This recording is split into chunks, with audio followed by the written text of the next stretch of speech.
Many know him simply as Jake Haro, but few know the full story behind the man named Jake Mitchell Haro.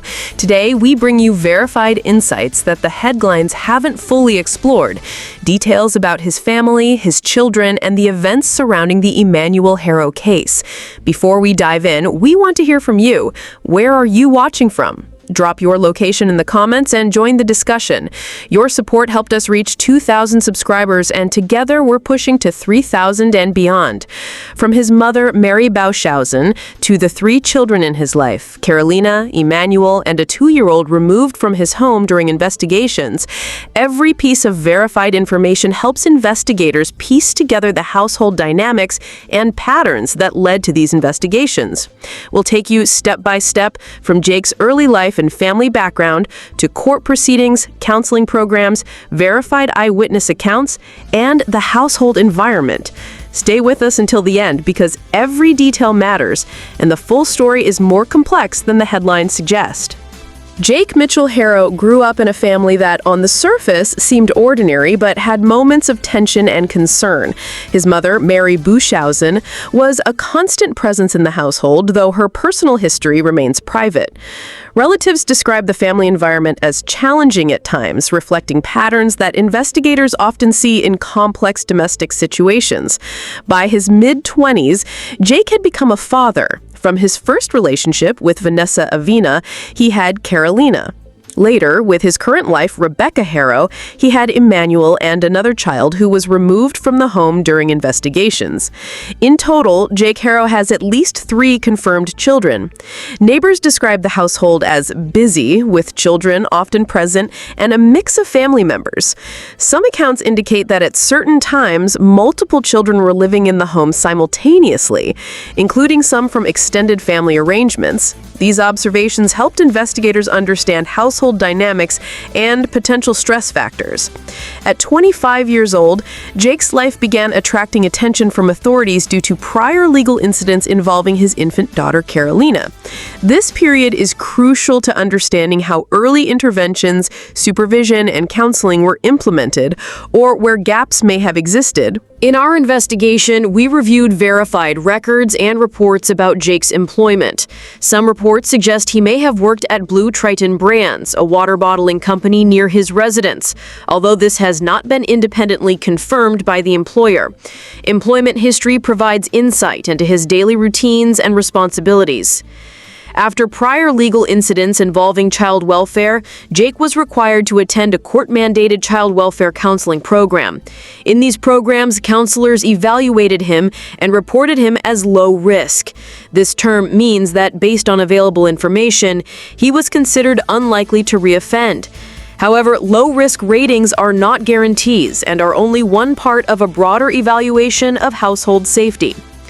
Family statements, including those from his ex-wife Vanessa Avina and Carolina's grandparents, were reviewed. These perspectives help investigators understand the household, parenting decisions, and the environment surrounding the children. Our team confirmed that deputies conducted searches of the Haro property after neighbors reported unusual activity, including someone walking the grounds and knocking on doors. Investigators also collected surveillance footage from nearby locations to verify what was occurring at the property and surrounding areas. Witness and neighbor observations provide important context to the household environment. These verified details help piece together the timeline, clarify who was present at key moments, and support the investigation in understanding family dynamics. Family member statements, combined with verified observations, help form a clear picture of life inside and around the Haro household. Each confirmed detail allows investigators to track patterns and potential risk factors that may have affected the children. In July 2024, Jake Haro was arrested in Banning, California, on suspicion of illegal possession of a firearm and ammunition while on probation. He was released on bail in August 2024. Verified reports indicate no connections to criminal gangs. Possession of an illegal firearm does not automatically indicate gang involvement. It is one factor considered alongside other legal and behavioral evidence. Authorities reconstructed a detailed timeline of Jake's life and household events, legal incidents, counseling reports, employment records, and verified neighbor observations formed a pattern of clues.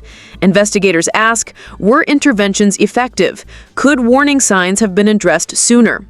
This timeline helps us understand what steps were taken by authorities, the court, and family members, and what gaps may have existed that allowed risks to escalate. Jake and Rebecca Haro are facing multiple charges, including murder and filing a false report. Both remain held on $1 million bail, with the next court date scheduled for September 16, 2025. Prosecutors highlighted prior child cruelty charges, probation conditions, and the illegal firearm possession as part of a broader behavioral pattern.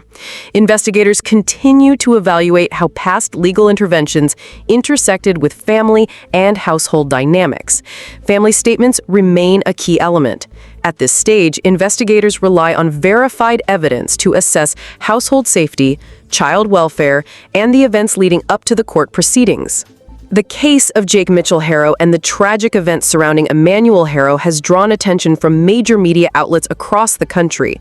Verified reporting has come from sources such as AP News, People, KTVU, CBS Los Angeles, and the Los Angeles Times.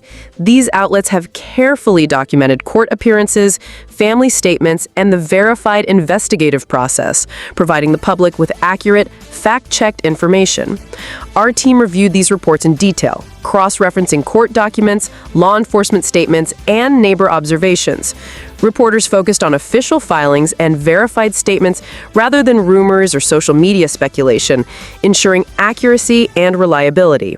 Local stations, including CBS Los Angeles, reported on search operations and law enforcement activity around the Haro property. Deputies conducted ground searches and collected surveillance footage from the surrounding areas to reconstruct events. These verified eyewitness and police-observed details formed a critical part of the public record, which investigators rely on to understand the full scope of the case. The media's role in documenting these events helps ensure transparency in the judicial process and allows the public to follow verified developments responsibly.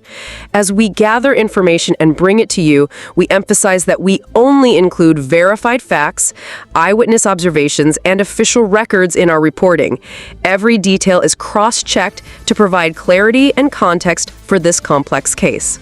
Jake Haro's story illustrates the intersection of family history, legal incidents, child welfare supervision, and personal choices. Each court filing, counseling report, and verified observation is a clue. When we examine the timeline and household dynamics, it becomes evident that Emmanuel's safety may have been at risk. Had earlier interventions been fully effective, and had legal supervision prevented further risk, the outcome for the child might have been different. Now we want to hear from you. Does anyone watching this have personal knowledge of Jake Haro or insights about his past? Your input could help clarify details not widely reported. Drop your thoughts in the comments and tell us, where are you watching from? We'll continue providing verified updates. Subscribe, like, and hit the notification bell to stay informed. Detectives are following every lead carefully, step by step, and your participation helps bring clarity to this ongoing investigation.